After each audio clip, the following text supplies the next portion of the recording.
Today's video is on the 13 things you'll need to know when living in Salt Lake City, Utah, and I'm going to get started right now.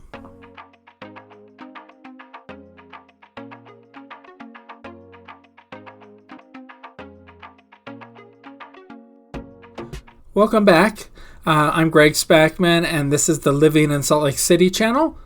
And if you want to learn everything about what it's like to eat, sleep, live, and play here in the Salt Lake City area, then please like this video and subscribe to my channel and click the little bell to be notified every time I do a new video.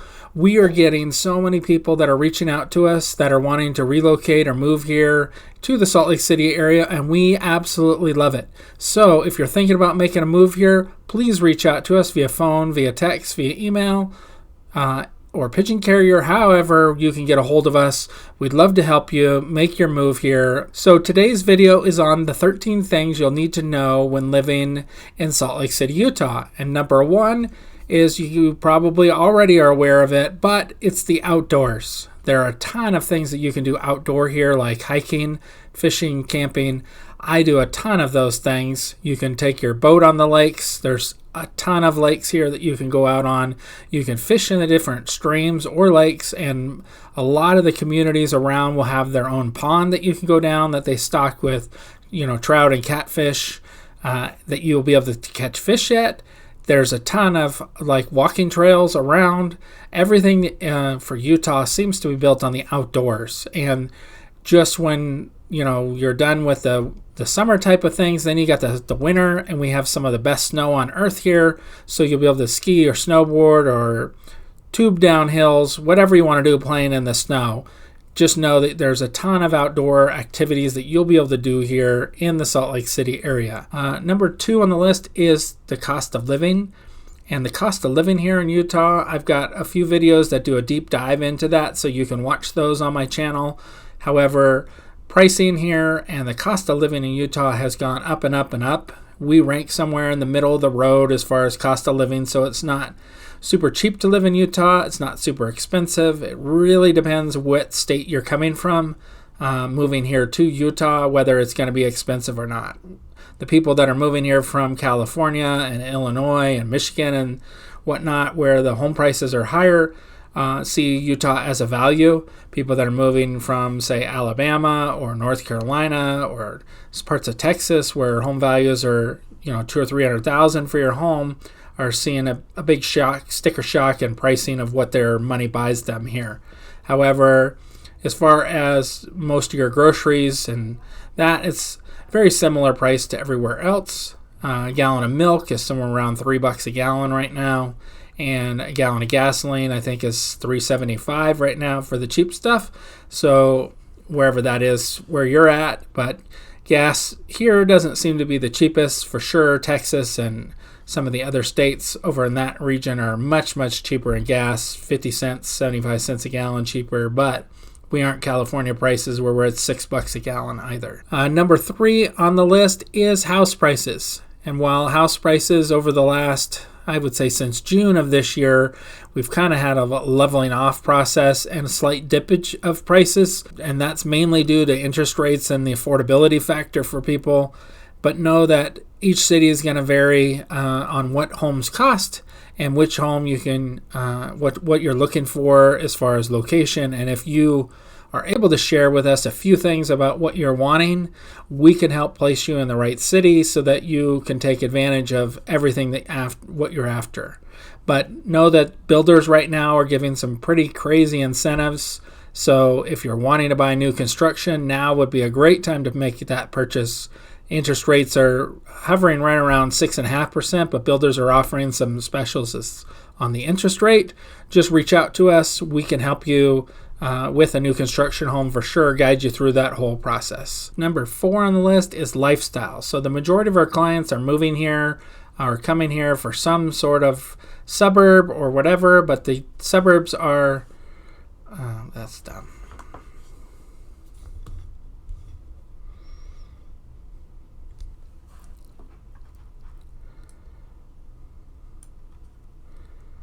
The majority of our clients are coming for some of the suburbs and jobs, whatever it may be, but you'll see a difference as in lifestyle as you get closer to Salt Lake City. The walkability grows as you get closer.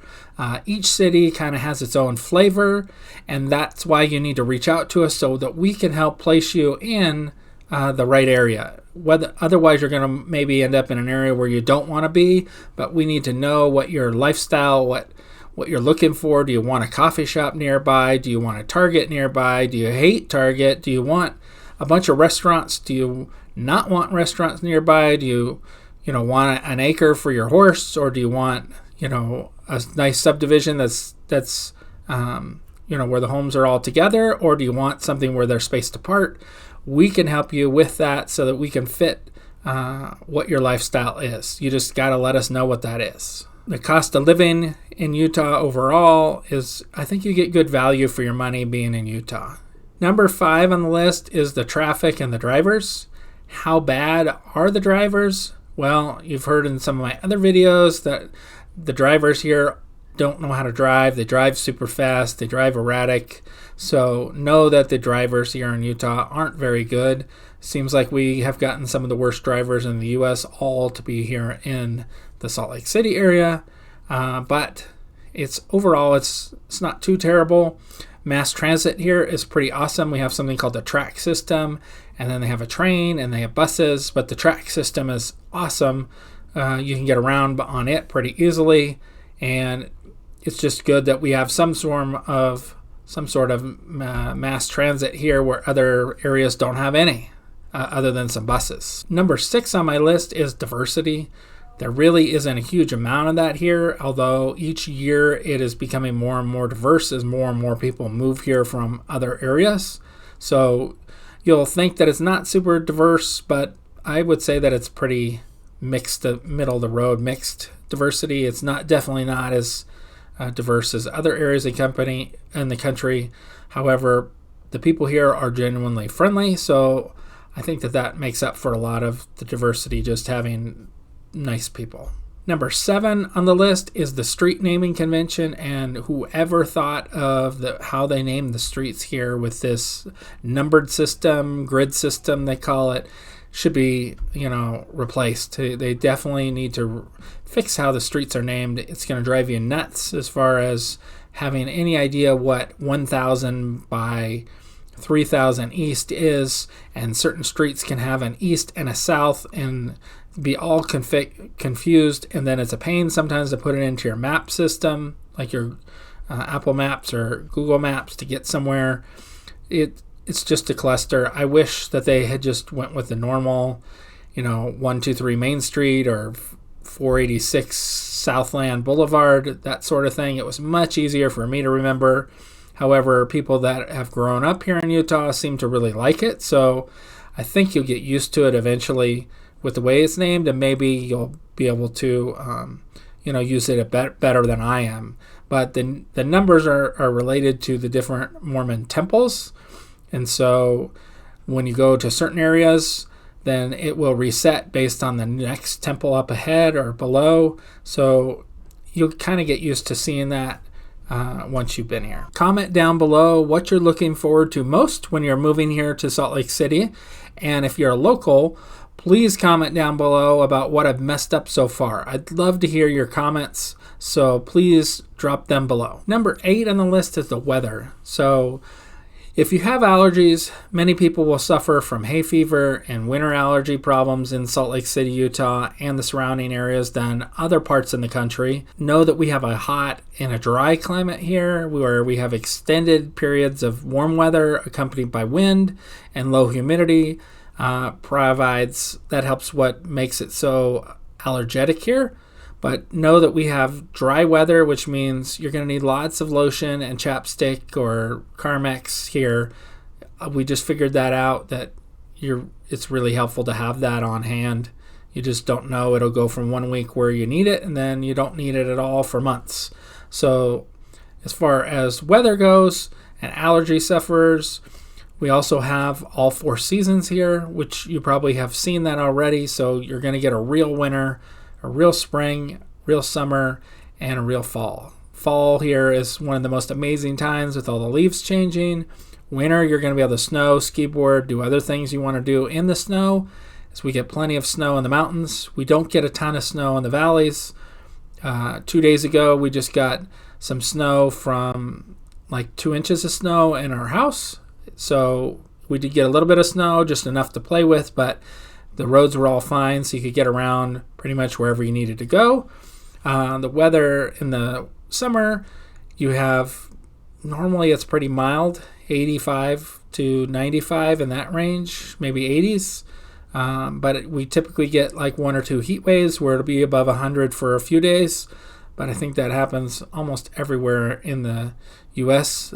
nowadays where they get some sort of heat wave. We didn't get some sort of extreme heat like Las Vegas or Phoenix get, so know that it won't be that hot. But it does get colder in the winter where we get 10s, 20s, 30s. This year so far it's been 20 to 40 every day. I'd say more like 30 to 40. So weather here is pretty awesome as far as you get everything that you're looking for in weather. Number 9 on the list is education. And while I can't steer you in any way, just know that Utah ranks really well as far as education goes. You can look at some different websites online like Great Schools or School Digger or whatever else your favorite tool is for looking up the schools. Know that a lot of the reason our school ratings aren't 10s is they're not super diverse, and they lower that as far as that goes. But the actual education that your children would get would be really, really good. So do your due diligence and make sure you look up online about what. Number 10 on the list is the job market, and it's a great job market here. You'll definitely be able to get a job. You should be able to get a good paying job. There are a ton of them available. I'm not going to go into a deep dive about jobs because you can research all of that online.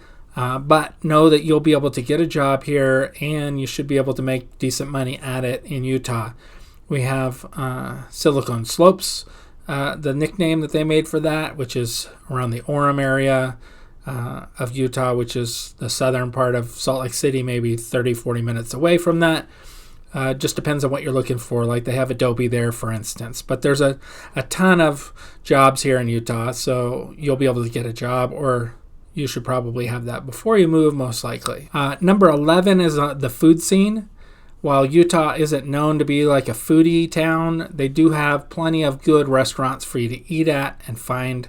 You just have to dig a little bit. There's some good Facebook groups that cover the food around, but there's really good Mexican food, really good Italian food, good steaks, pretty much everything you're looking for we have as far as here.